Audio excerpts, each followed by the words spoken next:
कोई भूखा दिखाई पड़े ना, उसको इतना भोजन करा दीजिए कि उसको कम से कम 4-5 घंटे किसी और द्वार पर न जाना पड़े। और एक बात कहे, इस प्रकार के कार्य करने के बाद छपने से बचा जाए। आप समझ रहे मेरी बात को? लोग दान भी इसलिए कर रहे हैं कि जगत जाने कि हम दानवीर कर्ण के बाबूजी हैं। लोग जाने कि हमसे बड़ा धर्मात्मा कौन है। मैंने एक फोटो देखी थी, मैं आपको इसलिए मैं बता रहा हूं, मुझे इतना दुख हुआ देख करके। एक जगह लोग 10-12 श्रीमंत लोग केला दान कर रहे थे। केला समझ रहे हैं ना, बनाना, केला दान कर रहे थे। एक केला 5 आदमी पकड़ा हुआ था। केला कितना है? एक। और उसी एक केले को 5 आदमी पकड़कर जिसको दान दिया गया उसके मुख के पास लगाया गया है और फोटो खींचकर उसको फेसबुक पर पोस्ट भी किया गया। इतना दान न दे दीजिए कि कोई उस दान के दबाव से दब के मर जाए वहीं पर। इससे अच्छा न दीजिए। और आप एक से बात कहूं आपको, आप किसी को दान देकर यदि उसको फोटो छपवा रहे हैं तो आप दान नहीं दे रहे हैं, सामने वाले की इज्जत की धज्जियां उड़ा रहे हैं।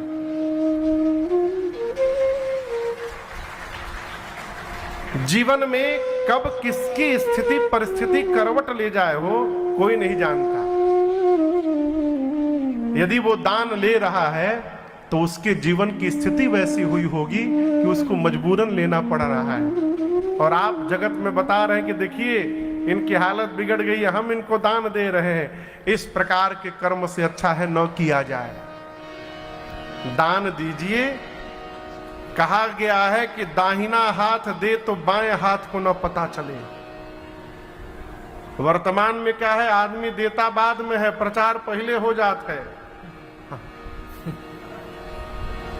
इसलिए ये दान कलिकाल में प्रगटचारी पद धर्म के, गोस्वामी जी मानस में कहते हैं, प्रगटचारी पद धर्म के कलिमहु एक प्रधान, जेन केन विधि दीने दान करे कल्याण। धर्म के 4 पद हैं। पद मने पांव। कितने पांव हैं? 4। जोर से बोलिए। 4। चौकी देखें, चौकी में 4 पाए होते हैं। उसी प्रकार धर्म के 4 पांव हैं। क्या है? सत्य, बोलते जाइए, सत्य, तप, दया और दान। ये धर्म के 4 चरण हैं, सत्य, तप, दया और दान। सतयुग में धर्म के चारों पांव सुरक्षित थे। कौन से युग में?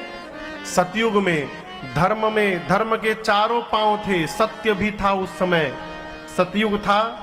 तपस्या भी थी, लोग हजारों हजार वर्ष तपस्या करते थे। दया भी था और दान पुण्य भी था। सतयुग के बाद त्रेता जब आया तो त्रेता में धर्म का एक पांव विलुप्त हो गया, सत्य समाप्त हो गया। तप, दया और दान, धर्म केवल 3 पांव पर खड़ा रहा त्रेता में। त्रेता के बाद द्वापर युग आया। द्वापर में आते आते एक पांव और समाप्त हो गया, तपस्या का।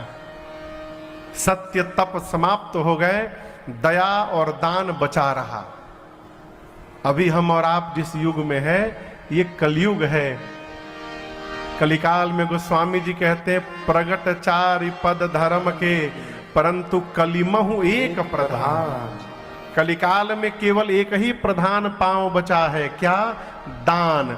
सत्य, तप, दया तो भगवान मालिक है, दान बचा है। गोस्वामी जी कहते हैं, जेन केन विधि कीन है, जैसे भी करिए दान यदि हो रहा है तो वो दान हमारा कल्याण करेगा। और देखिए, देना ये संपन्नता से नहीं आ सकता। विवे दान शक्तिश्च, वैभव होने पर देने की शक्ति, भोजन करने के बाद पचाने की शक्ति, और संसार में गति करने की शक्ति ये कम तपस्या का परिणाम नहीं है, ये जन्म जन्मांतर तपस्या हो तब जाकर होने के बाद देने का स्वभाव बनता है। ये सामान्य घटना न समझिएगा। यदि इस देने का स्वभाव है तो जीव अभाव में भी दे सकता है। मैं आपको घटना सुनाऊं, हमारे ये सत्य घटना है। हमारे श्रीधाम अयोध्या जी में एक आश्रम पर भंडारा चल रहा था। सुरेश बाबू, क्या चल रहा था? भंडारा। तो लोग भंडारे में अपने अपने पितरों के नाम से कह रहे थे, महाराज जी ये हमारे बाबा जी के नाम से ये रखिए, 50,000 रुपया भंडारा में लगा दीजिएगा। कोई 1 लाख दे रहा है, कोई 2 लाख दे रहा है। हजारों संतों का भंडारा चल रहा है। वहीं एक माई पहुंची, माई, बूढ़ी माई जो घूम घूम कर भोजन करती थी। आकर महंत, ये सत्य घटना सुना रहा हूं मैं आपको, आकर श्री महंत जी से बोली, सरकार मैं भी अपने पितरों के नाम से भंडारा कराना चाहती हूँ, हो जाएगा? महाराज बोले अवश्य होगा, पैसा लगेगा उसका, लाओ पैसा दो। तो माई अपने साड़ी के यहाँ गांठ में से खोल करके और 5 रुपए का सिक्का निकाल करके महात्मा जी के हाथ में रख दी। महात्मा जी बोली ये क्या है? बोली महाराज मेरे पास कुल संपत्ति के रूप में यही 5 रुपया है। महात्मा जी लिए, बोले ठीक है, तुम्हारे पितरों के नाम से भी भंडारा होगा। तो महंत जी के शिष्य पीछे खड़े थे। शिष्य हंसने लगे, कहे महाराज 5 रुपए में कौन सा भंडारा होगा? महाराज बोले 5 रुपए में ही भंडारा होगा माई का। जाओ और इस 5 रुपए का रामरस लेकर के आओ। रामरस समझते हैं? साधु शाही में नमक को रामरस कहते हैं। क्या व्यास जी? नमक को क्या कहते हैं? रामरस। रामरस। महात्मा जी ने कहा ये 5 रुपए ले जाओ और 5 रुपए का रामरस लेकर आओ, और भंडारे में जितनी सब्जियां बनी हैं और जो जो दाल बना है उन सब में उस राम रस को डाल दो। उन सब्जियों में माई का भी नमक चला जाएगा और माई के नाम का भंडारा हो जाएगा। ये क्या है? देने का स्वभाव है। स्वभाव रहेगा अभाव में भी निकलेगा, स्वभाव नहीं रहेगा फिर तो भगवान में मालिक है।